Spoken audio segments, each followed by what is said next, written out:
Hey, what's going on, everybody? This is Tyrone back with Tech Life.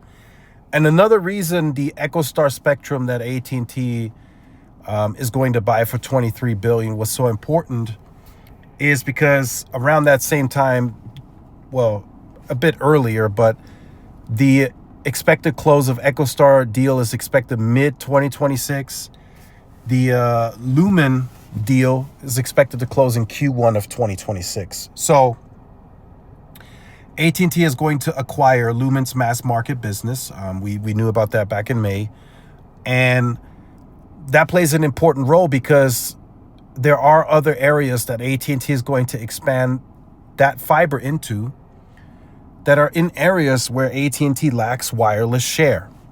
So in the meantime, yes, you're gonna take over the Lumen footprint, of course, but in the meantime, while you try and expand out into those areas in Seattle where you've been fairly poor with wireless share, you attack those customers now with FWA with this newfound spectrum, right, that you're going to have.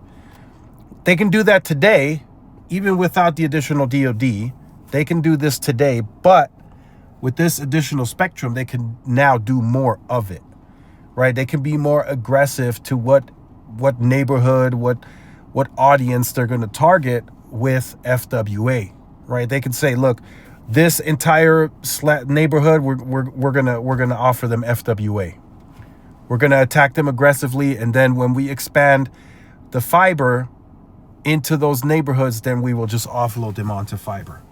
So they're gonna heavily look into the markets now, and that might even bring further investments into those markets sooner than some anticipate, right? Some are anticipating after the wireless share grows, they will invest more into wireless, right? Because of convergence. But now that may jumpstart a bit because of FWA, right? If you see an opportunity to build sites, certain sites where you're like, hey, I'm not specifically telling you I'm investing capital to build for FWA, but if the engineers see an opportunity to put a site and they know they're going to be able to take some more FWA customers, then why not build it, right? So that's how they're going to look at it.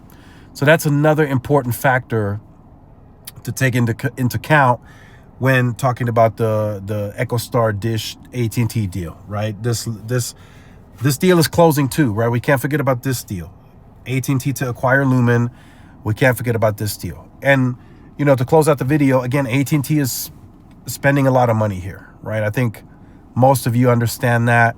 I talked about brute force, right? If you can't strategically and strategically get it and remain disciplined, then you just have to do it by brute force.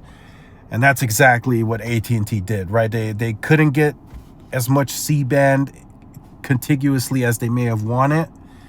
So now they're just going to brute force their way into it, and they're spending a ton of money, more so now, I would say, than even what Verizon spent on C-band and what T-Mobile spent with Sprint 2.5 and everything else.